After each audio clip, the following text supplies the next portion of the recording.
Hello বন্ধুরা, আমি শহীদুল্লাহ। আপনারা দেখছেন আরিফুল গার্ডেন ইউটিউব চ্যানেল। আশা করি সকলে ভালো আছেন। আজকে একটা নতুন পর্বের ভিডিও নিয়ে হাজির হয়েছি আপনাদের সামনে। আপনারা ডিসপ্লে দেখতে পেয়েছেন যে চারাগাছটি, ওটার নাম হলো পানসেটিয়া বা ফায়ারবল বলে অনেকেই জানে ও চিনে। শীতকালে এর উপরের অংশের পাতাটা লাল থাকে, গ্রীষ্মকালে পুরোটাই সবুজ হয়ে যায়। এই গাছটা এখন অধিকাংশ বাড়িতেই রয়েছে।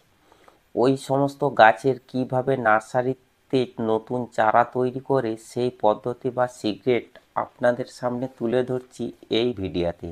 এটি মনোযোগ সহকারে দেখে নিন। আমি একটি ফায়ারবল বা পানসেটিয়ার চারা গাছ নিয়েছি টব সমেত। ওই গাছটি যে সমস্ত শাখা প্রশাখাগুলি হয়েছে আমি একটি কাটারের সাহায্যে কেটে নিচ্ছি। কেবল কাটার সময় ডগার দিকের অংশগুলি কেটে নিতে হবে 4 থেকে 5 ইঞ্চি সাইজের। এইভাবে আপনারাও কাটিং করবেন, খুবই ভালো রেজাল্ট পাবেন। এবার দেখুন, কাটার সময় কেবলমাত্র ডগের নরম অংশে বা গাঢ় সবুজ রঙের মতো ডাল নিতে হবে। ধূসর বর্ণের বা পাগলো ডাল নেওয়া চলবে না, তাহলে নতুন চারা তৈরি হবে না। কাটিং ডালগুলি বসানোর জন্য আমি গ্রো ব্যাগ বা প্যাকেট নিয়েছি। আপনারাও চাইলে গ্রো ব্যাগ বা টব নিতে পারেন। গ্রো প্যাকেট অবশ্যই ছিদ্র করে নেবেন। আমি ওই গ্রো ব্যাগের মধ্যে সাধারণ মিডিয়া ভরাই করে নিচ্ছি। এ সকল কাটিং বসাতে হলে সাধারণত বালির থেকে মিডিয়ার উপরে বসানোই ভালো। চারা তৈরি হবে খুবই তাড়াতাড়ি। বালির উপর বসালে চারা গাছে ফাঙ্গাস লাগে প্রচুর পরিমাণে। তাই আমি এখানে গ্রো ব্যাগের মধ্যে সাধারণ মিডিয়াই ভরাই করে নিচ্ছি। আপনারাও চাইলে যে কোনো টব বা গ্রো ব্যাগের মধ্যে এভাবে ভরাই করে নিতে পারেন।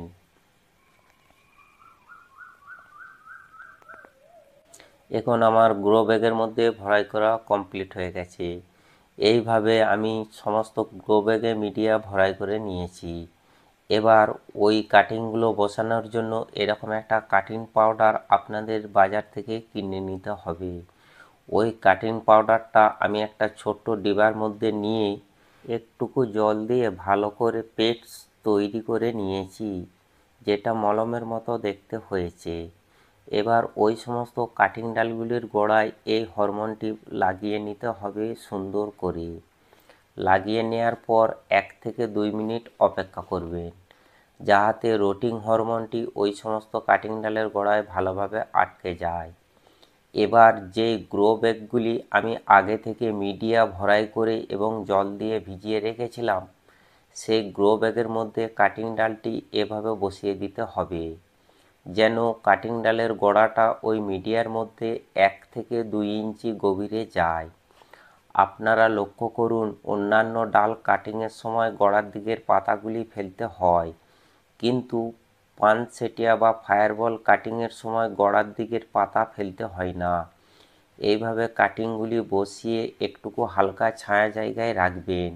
মাঝে মাঝে জল দিবেন, খুব একটা বেশি জল ব্যবহার করবেন না, তাহলে কাটিং ডালগুলি ফাঙ্গাস লেগে মারা যেতে পারে। আপনার নতুন চারা তৈরি হবে না।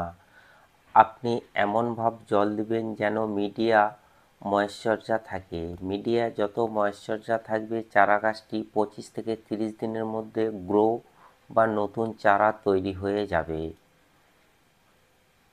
এবার দেখুন, 25 থেকে 30 দিন পর ওই চারা গাছটি নতুন চারা তৈরি হয়ে গেছে। কেবলমাত্র আপনাদের দেখানোর জন্য আমি একটা চারা গাছ নিয়েছি। ওই চারা গাছের গ্রো প্যাকেটটি আমি খুলে ফেলছি আপনাদের দেখানোর জন্য যে গাছটির থেকে কীরকম শিকড় হয়েছে। আপনারা পানসেটিয়া বা ফায়ারবলের নতুন চারা কাটিং থেকে তৈরি করতে চাইলে বর্ষাকালে করতে পারেন। আর মাত্র কয়েক মাস দেরি আছে, তাহলেই বর্ষাকাল চলে আসবে। আপনারা বিশেষ করে বর্ষাকালে চারা তৈরি করবেন, গ্রীষ্মকালে চারা তৈরি করবেন না। প্রচুর খাটাখাটনি করতে হবে। আপনাদের ভিডিওর সামনে যে নতুন একটা চারা গাছের গ্রো ব্যাগটি খুলে ফেললাম, ওই গাছটির গোড়ার কিছুটা মাটিও সরিয়ে দিয়েছি। দেখতে পেয়েছেন আপনারা, সাদা রঙের গুচ্ছ মূল বেরিয়েছে।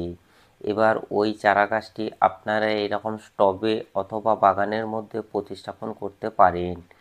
আমার ফায়ারবল বা পানসাটিয়া কাটিং থেকে চারা তৈরির পদ্ধতি ভিডিওটা যদি আপনাদের ভালো লেগে থাকে তাহলে একটা লাইক দিবেন।